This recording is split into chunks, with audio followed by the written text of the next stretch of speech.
তো আল-আসর ইনস্টিটিউটে এতদিন পড়াশোনা করে আমি কি শিখতে পেরেছি? এখন আমি আল্লাহর রহমতে কোরআন আরবি থেকে সরাসরি আরবিতেই বুঝতে পারি। বেশিরভাগ ক্ষেত্রে আমাকে আর ট্রান্সলেশন বা অনুবাদ দেখা লাগে না। তাফসির ইবনে কাসির এবং শেখ সালেহ আল ওসাইমিন রাহিমাহুল্লাহ তাফসির আরবিতেই সরাসরি আলহামদুলিল্লাহ পড়তে পারি। আসসালামু আলাইকুম। আমি মোহাম্মদ শিয়ামুল ইসলাম খন্দকার। আমি আল-আসর ইনস্টিটিউটে 19 ব্যাচের ছাত্র এবং ব্র্যাক ইউনিভার্সিটিতে কম্পিউটার সায়েন্সের 4th ইয়ারে পড়াশোনা করছি। আলহামদুলিল্লাহ, প্রায় 4 বছরের বেশি সময় ধরে আমি আল-আসর ইনস্টিটিউটে পড়াশোনা করছি। যে আমার জীবনের যেটা সবচেয়ে বড় অ্যাচিভমেন্ট আমি মনে করি সেটা হলো কোরআন বুঝতে পারা। আলহামদুলিল্লাহ, আলহামদুলিল্লাহ। এখন আমি সরাসরি যখন কোরআন নামাজে তেলাওয়াত করি, ইমাম তেলাওয়াত করে মসজিদে নামাজে, তারাবির নামাজে, তখন আমি সরাসরি আরবি থেকেই কোরআন এখন বুঝতে পারি। এর পাশাপাশি আমি আরবিতে তাফসীর পড়তে পারি। যেমন ছোটখাটো তাফসীর যেমন মুখতাসার এবং তাফসীর সাদি পড়তে পারি।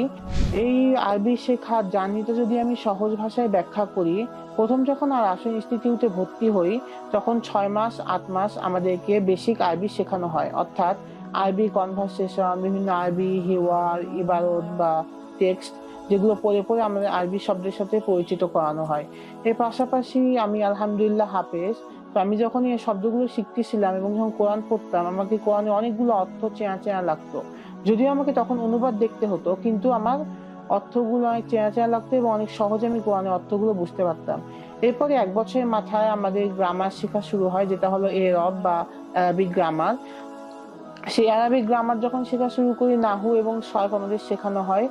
তো শিখতে শিখতে আলহামদুলিল্লাহ তখন আমরা কোরআন বুঝা শুরু করি এবং কোরআনের প্রত্যেকটি আয়াত আরবি গ্রামার এবং শব্দতাত্ত্বিক ভাবে বিশ্লেষণ করে করে আমাদেরকে পড়ানো শুরু হয়। 1.5 বছরের মাথায় আলহামদুলিল্লাহ আমরা ছোটখাটো তাফসীর মুখতাসার শুরু করি। সেগুলো আমরা আস্তে আস্তে পড়াশোনা শুরু করি এবং বুঝতে পারি। এরপরে 2-2.5 বছরের মাথায় আমাদের আরবি গ্রামার শেষ হয়ে আরবি সাহিত্য শুরু হয়। এখনো পর্যন্ত আমরা আরবি সাহিত্য আলহামদুলিল্লাহ পড়তেছি। এই আমি যে একজন জেনারেল স্টুডেন্ট হিসাবে বা একজন জেনারেল ছাত্র হিসাবে যে এতটা দূর আরবি বুঝবো বা এতটা আরবি আমি শিখতে পারবো, এটা আমি স্বপ্নেও কল্পনা করিনি। যে জিনিসগুলো সবচেয়ে বেশি সাহায্য করেছে আমাকে আরবি ভাষা ভালোভাবে শেখার জন্য, সেটা হচ্ছে তাদের অফলাইন এবং অনলাইন হাইব্রিড ক্লাস সিস্টেম।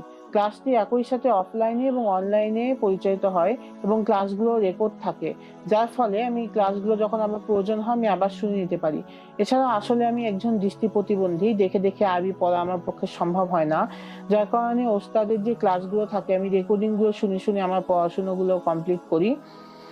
এবং যখন পরীক্ষা নেওয়া হয়, সবার যেমন পরীক্ষা হয় আমার ক্ষেত্রে স্পেশাল অ্যারেঞ্জমেন্ট থাকে। সাধারণত আমার পরীক্ষা ভাইবা হিসাবে নেওয়া হয়। এভাবে আমি একজন ভিজুয়ালি ইম্পেয়ার্ড হয়েও এই পড়া কন্টিনিউ করতে পারতেছি এবং আলহামদুলিল্লাহ এখন পর্যন্ত এতদূর আমি এগিয়েছি যেটা আমি কখনো কল্পনাও করি নাই। কেউ কোরআন শিখতে চায় বা আরবি শিখতে চায়, আমি তাকে সাজেস্ট করব যে আল-আসর ইনস্টিটিউটে পড়ার জন্য। আমি তাদের পড়ার মান দেখেছি, আলহামদুলিল্লাহ তাদের পড়ার মান অনেক উন্নত মানের। তারা যেমন আধুনিক প্রযুক্তি ব্যবহার করে ক্লাসগুলো সুন্দরভাবে কন্ডাক্ট করা হয়, রেকর্ড করা হয়, তেমনি ভাবে তাদের পড়ানোর কৌশল আলহামদুলিল্লাহ অসাধারণ। আমি দেখেছি অনেক ক্ষেত্রে আমাকে রিভিশন খুব কমই দিতে হয়েছে, ক্লাসে পড়া ক্লাসেই কমপ্লিট হয়ে যায়। বিশেষভাবে আমি দৃষ্টি প্রতিবন্ধী হওয়ার পরেও আমার কোনো যেহেতু ফলো আপ করতে অসুবিধা হয়নি, তো আমি আশা করি ইনশাল্লাহ কারো কোনো এই ক্লাস ফলো আপ করতে কোনো অসুবিধা হবে না। এবং ইনশাল্লাহ আমি আশাবাদী যে কেউ আরবি শিখতে চায়, কোরআন বুঝতে চায়, সে একটু কষ্ট করলেই কোরআন বুঝতে পারে এবং আরবি শিখতে পারবে ইনশাল্লাহ এখান থেকে। আমি যে কেউ পড়তে চায় আমি তাদেরকে সাজেস্ট করবো অ্যাটলিস্ট আপনারা 1 বছর পড়া ট্রাই করেন। 1 বছর ট্রাই করলে আপনি ইনশাল্লাহ বুঝতে পারবেন যে আসলে আরবি পড়া বা ওনাদের পড়ানোর মানটা কিরকম এবং কিরকম ভাবে এটা আপনার জীবনকে উপকৃত করবে এবং কোরআন বুঝতে সাহায্য করবে। ফি আমানিল্লাহ। আসসালামু আলাইকুম ওয়া রাহমাতুল্লাহ।